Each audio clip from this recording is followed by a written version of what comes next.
Hi, I'm Doug Bowles, president of the Indianapolis Motor Speedway. Thank you for listening to Behind the Bricks. We're excited to bring you this exclusive and entertaining content about the world's greatest racetrack. Keep listening, and I hope you enjoy this episode. Your day moves fast. Your news should too. That's why there's a new and improved Wish TV app, bringing you more local news, breaking alerts, live streaming, weather forecast, radar, and Indiana sports, all in one place. Customize your news feed to see the stories that matter most to you and get the information you need when you need it. Download the new and improved Wish TV app today on iOS or Android and take News 8 with you everywhere.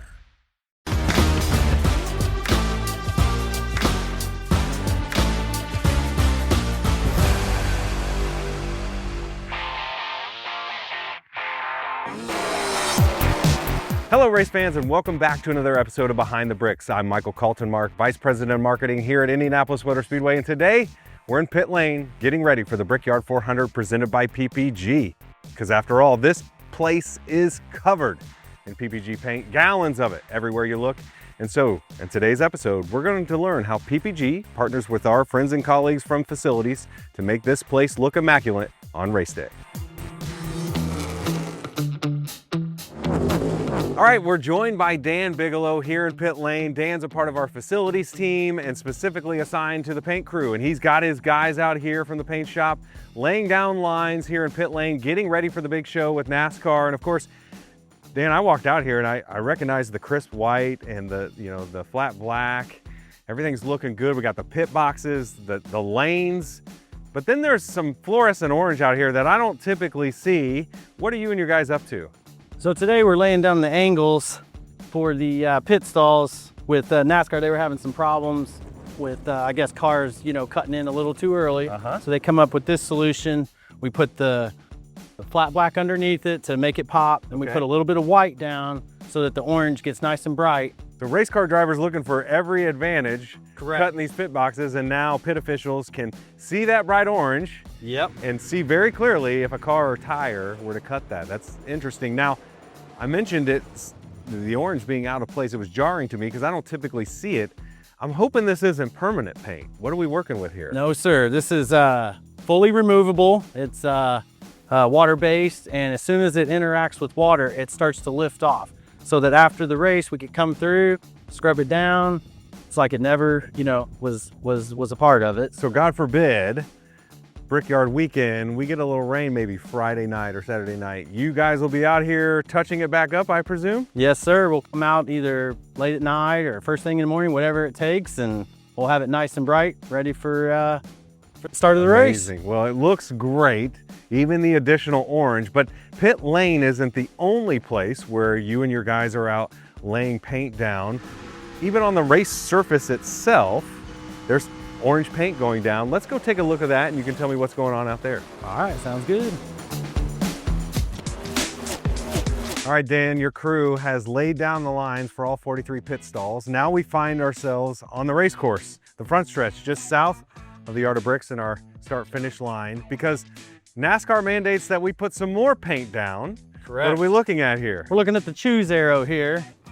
This signifies what lane on the restart they'll go, whether inside or outside. So they just have to pick before they get past it, and that's pretty much where we're at here. Also in bright orange. Bright orange, yes. Can't miss it. No. So your guys have it all taped off. Yep. The stencils are down. They're ready to put that orange in place after the white is down. So I guess we'll get out of the way and let them get to it. Ready to get to it. Let's go.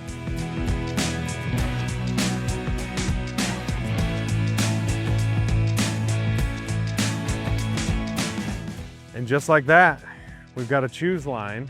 So we've seen pit lane, we've seen the race surface. Of course, that's just sort of the tidying up before, we open the gates. Because since the Indy 500 presented by Gamebridge, your team has been out here painting and getting the place ready, including 2.5 miles of exterior wall and then all the other walls. I mean, that happens the day after the Indy 500, right? Yes. And bathrooms and concession stands. Correct. I mean, there's touches of paint all over this place. Would you save one section? One last section before you're all done and we open the gates And so let's head there now and show our viewers what we saved best for last. All right, let's do it.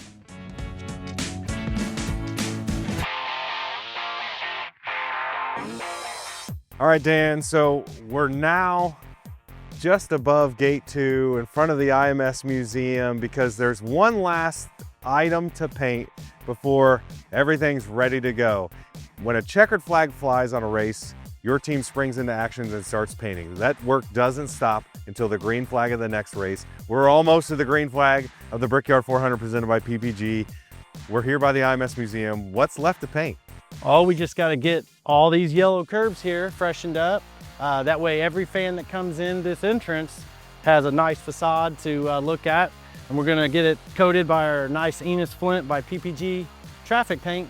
Okay, and so, you know, the paint markings on the track and on the pit lane that we covered earlier, those are mandated by NASCAR. Of course, we want them to look nice, but NASCAR has, you know, some specifications for that. What's the mandate behind the curbs? This came all the way from the top, Mr. Roger Penske himself. And so when, you know, Roger and the Penske Corporation took over here, they came to you guys specifically and said, it's not finished until the curbs at entry are freshened up and then we're ready to go. Is that right? That is correct. Every fan that comes in gets fresh paint. And so you've even been out here the morning of when gates open, painting these curbs. Whatever it takes, whatever it takes. So when you come to the Indianapolis Motor Speedway and you come up through Tunnel 2 and you get a great look at the place, hey, take a look at these curbs as well. They should be bright and yellow thanks to PPG and Dan and his team here at the Facilities Paint Crew. This has been another episode of Behind the Bricks. We hope you've enjoyed this one. Again, this place is covered in paint. We want to thank PPG for that, and of course Dan and our paint crew for that as well. I hope you take notice the next time you join us here at the racing capital of the world. Thank you, fans, for listening to this episode of Behind the Bricks. We look forward to bringing you more exciting content about the Indianapolis Motor Speedway soon.